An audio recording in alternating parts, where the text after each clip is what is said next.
said the delivery room fell silent the moment she entered the world. No newborn cries, no reassuring words from the doctor, just the metallic rattle of an instrument dropped to the floor. What lay between the trembling hands of the midwife was not a stillborn, but something the attending Steph would later struggle to describe in words. She was breathing, her skin pale and almost translucent, but her face was wrong, smooth where there should have been eyes, and flat where the contours of ears should have framed her head. She made no sound, only small gasps, like someone trying to remember how to exist.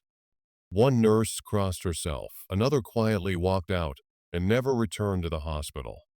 The mother, exhausted and glazed with fever, simply stared as if she had been expecting this moment all her life. The year was 1964, deep in the foothills of western Appalachia, in a county so remote the main road turned to gravel miles before the nearest house. The family's name was not on any official census from the previous 2 decades, but old property records and faded church registers hinted at a long, entangled lineage. The girl's father was also her cousin, and if the rumors were true, he might have been more than that. Among the older townsfolk, there were whispers that the family's bloodline had been turning inward for nearly a century, each generation shrinking the circle until it was barely a loop. The mother, Ruthie Mae, was just 17, though the way her body was worn made her seem older. She had been married, or rather, assigned, to her husband when she was 14. No license had ever been filed. The ceremony, if you could call it that, took place in the kitchen of the family's ancestral home, beneath a row of mounted deer heads and a single, dust-choked chandelier that had not been lit in years. The man she married, Elijah, was 28. He was also her mother's half-brother. The child, unnamed for the first 3 months, was kept inside the house at all times. Elijah nailed thick quilts over the windows in the back bedroom where she slept, letting in only the dimmest light. Neighbors, those few who lived within walking distance, never saw her. They heard her, though. On summer nights when the air was still, a strange, high-pitched hum would drift from the open attic vents, almost melodic, almost human, but wrong enough to send a shiver down the spine. Some said it was the girl trying to make sense of a world she could not see or hear. Others claimed the sound didn't come from her at all. Her grandparents, still living in the same rotting clapboard house they'd been born in, treated the girl not as a child, but as a possession, a link in a chain they believed must never be broken.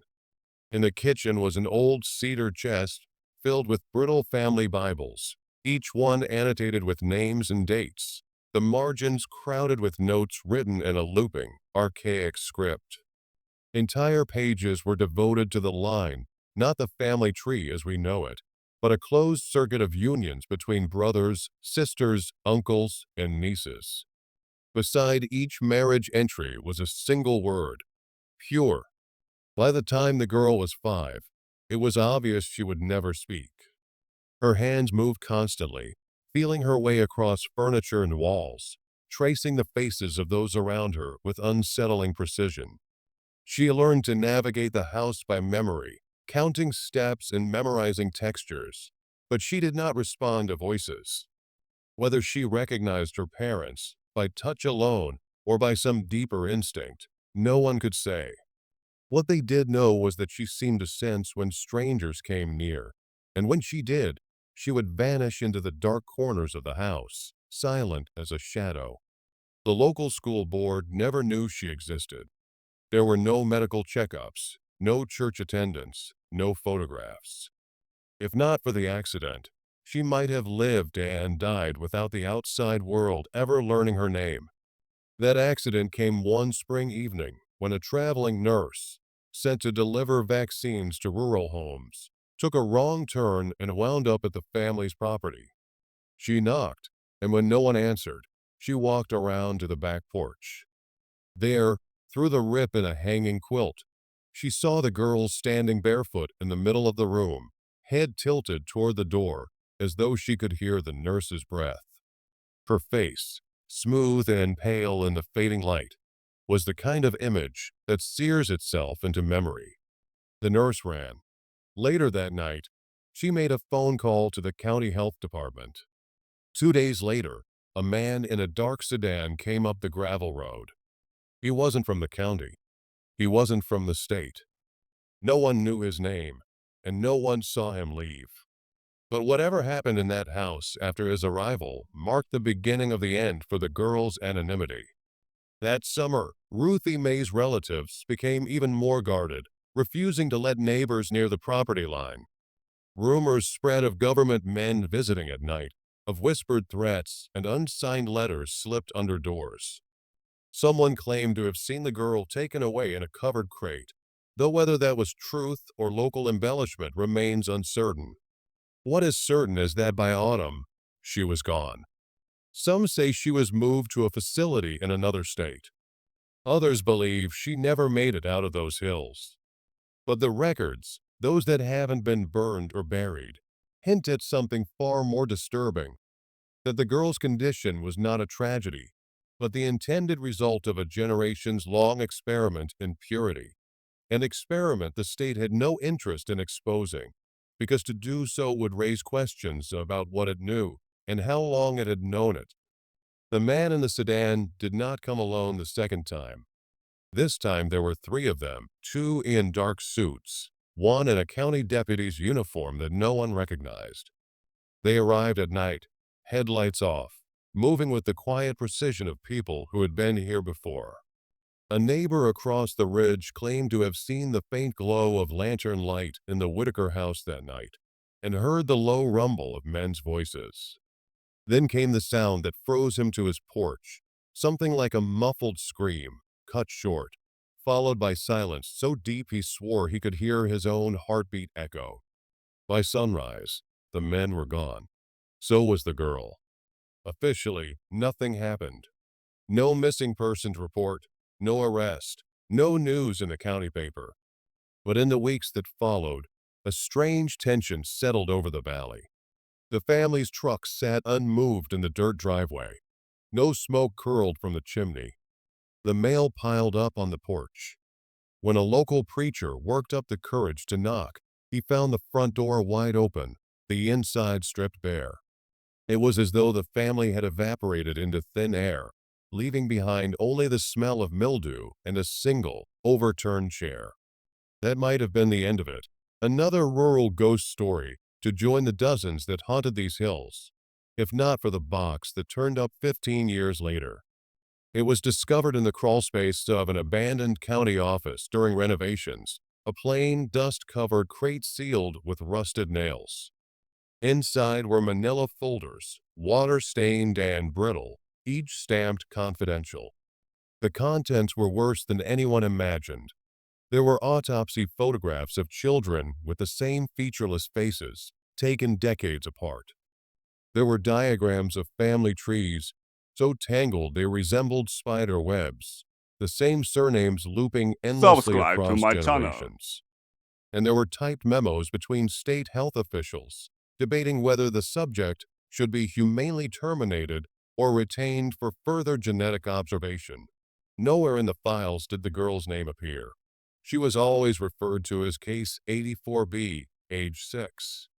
One memo, dated just 2 weeks before her disappearance, noted that her sensory absence was accompanied by heightened tactile and olfactory acuity, that she could navigate unfamiliar environments without assistance and identify individuals solely by scent. Another memo, more chilling, suggested that her genetic structure contained anomalies inconsistent with documented human variation and recommended long-term containment and study under federal oversight. The memo ended with a single line, underlined twice: ensure media non-disclosure at all costs. The box was quietly removed before renovation crews could ask questions. The man who found it, a low-level clerk nearing retirement, spoke about it only once, to a friend at a bar. That friend told someone else, and within weeks, the clerk was found dead in his home. Official cause: heart failure. Unofficially, people whispered that no one who had seen those files would be allowed to keep breathing for long. Around this time, a set of grainy photographs began circulating in certain corners of the internet. They showed a pale, small framed figure in what appeared to be a concrete room, sitting cross-legged on the floor, head tilted upward as though listening for something. The face was unmistakable, smooth skin where eyes should be, no ears, and a mouth slightly open, revealing small, sharp teeth. The lighting was harsh, the shadows long, and the walls behind her bore faint tally marks, hundreds of them, scratched into the cement. Some claimed these were the last known images of the girl, taken in a secret government facility. Others dismissed them as elaborate hoaxes. But those who had seen the real thing, the nurse, the neighbor, perhaps even the preacher, swore the resemblance was perfect. In 2001, a retired state health inspector anonymously leaked a partial transcript from what he claimed was a classified meeting in Richmond. The transcript contained only a few lines, but they were enough to stir old fears. Containment failed in June. Subject located perimeter exit point via send tracking. Recovery teams deployed. Recommend final termination protocol before public breach. If true, it meant the girl had escaped, at least for a moment. Where she went, or whether she survived beyond that night, remains unknown. Some believe she died in the forest she had never seen but could navigate as if she had lived there for centuries. Others claim sightings in the years since. A pale shape slipping between trees, an unsettling hum drifting across the valley on windless nights. The state's stance remains unchanged. There was no such girl, no such case, and no such files. But the old-timers who remember the Whitakers will tell you the truth doesn't need paper to prove it. It lives in the quiet spaces of these hills, in the stories told low around kitchen tables, in the glances exchanged when a stranger asks the wrong question. And if you're unlucky enough to hear that high, trembling hum in the darkness, you'll understand why some truths were buried, because what's buried is not always dead.